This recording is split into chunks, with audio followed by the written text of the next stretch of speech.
You know, if you told me that a show based upon a video game that everyone hates, especially by the people who play it religiously, it sucks playing this shit! And I'm f***ing addicted! So I can't quit! I'm so sick of this shit! would turn out to be one of the best made shows in the past 10 years, I probably would have slapped you for being hysterical. Yet, here we are. Arcane is one of the best written TV series of all time, period. And I would love to spend hours or even days explaining in excruciating detail why that statement is true. But we're not here for that.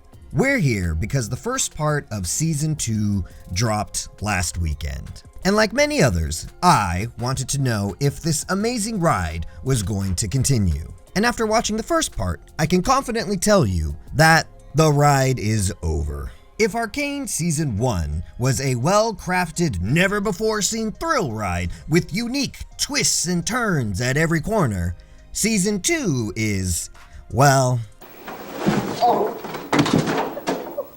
As I watched this season of Arcane, only one word kept popping in my mind: weak. Everything in this season is weaker. The storyline is weaker. The plot twists are weaker.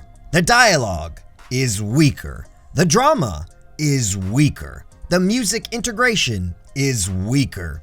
The character development is weaker or non-existent. And the pacing is not just weaker, it's downright atrocious. The only two things that kept their quality was one, the stylized art direction, which is just as well done as before, and two, the voice acting was top-notch just like the first season. Other than that though, I don't really have much positive things to say.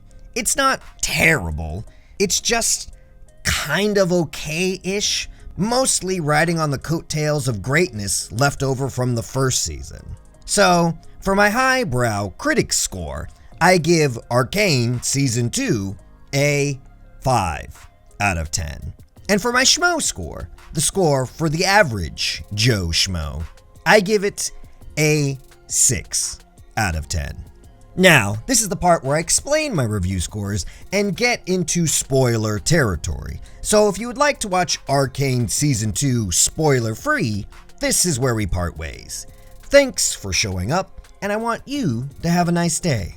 So, if I had to break down the 3 biggest problems with Arcane Season 2, it would be weak writing, bad character development, and bad pacing. The writing for Season 2 is just not well thought out and sloppy. And I think the first action scene of Episode 1 is a good example of this. So, in this episode, a memorial service gets raided by a gang using their most powerful weapons. The Topsiders are caught off guard without their Hex-Tech weapons, and a massacre ensues. Except, of course, the new characters for no reason, which is not great, but I guess it's fine. Plot armor for heroes always kind of exists in some way. But then, Vi gets a great idea to turn the tide of the battle.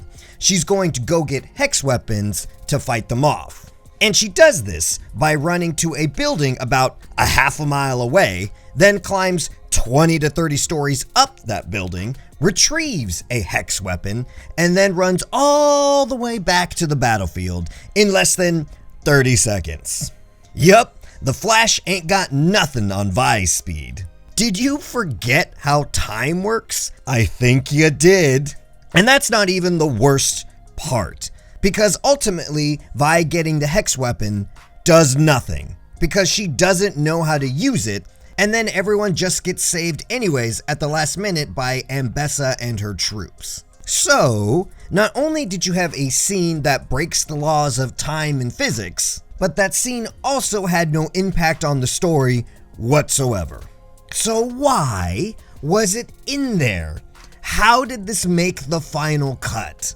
This is an amateur level mistake. How? There's a lot of stupid stuff like this, especially in all the fight scenes for some reason. There's a lot of bad guys just standing around waiting for the heroes to win. Or Caitlyn getting into a fist fight with Savika and winning? Yeah, no. Do I need to remind you what this woman was capable of in season 1?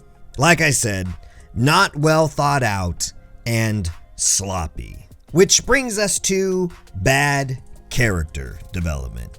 So in season 2, we are introduced to some new characters. And I kid you not, most of them don't have names. I'm serious. These characters are in all 3 episodes, and their names are never said once. Let me give you the character development of this guy, because he has the most development out of all of these characters. So Vi runs into this guy randomly drunk in the streets, which turns into her spending all night drinking with him. Then he just starts following Vi around for literally no reason. And when the fight breaks out, he blocks one attack with a random piece of metal, and bam! He's now shield guy of a super elite task force with hex weapons. All in one episode. What a legend.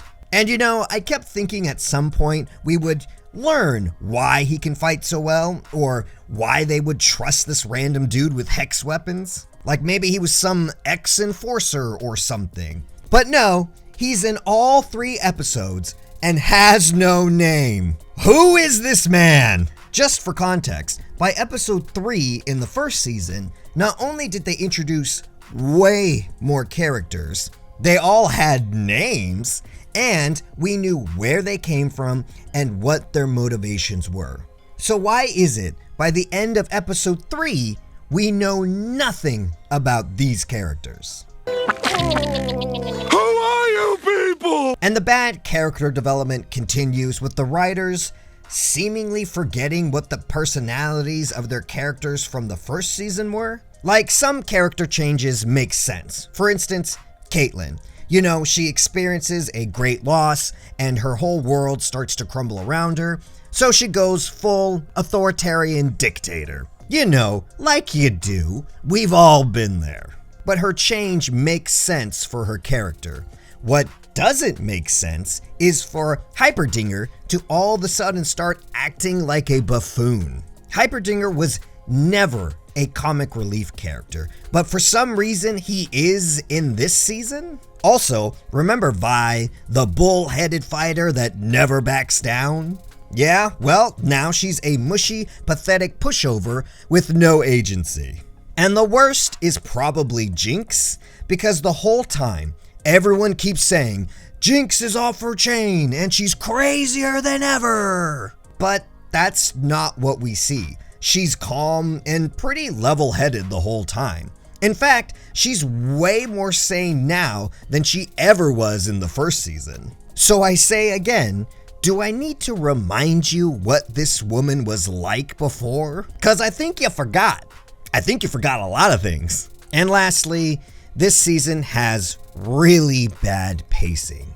Everything is so rushed. Time and big events happen so fast. If you're not hyper-focused all the time, you will be lost watching this. Well, you'll be probably lost regardless. Because everything is so rushed, it feels like you're watching a story with large portions of it cut out. You know, when I heard the showrunners were going to try to get the second season done in 2 years, while the first season took them 6 to 5 years to complete, I had concerns that there would be a drop in quality. Now, they ended up taking 3 years to complete this season, but that's still half the amount of time they spent on the first one. And I think it shows. Season 2 felt like I was watching someone trying to imitate the first season instead of being written by the same people. And I think the biggest indicator in quality drop is this. When I sat down to watch the first season of Arcane,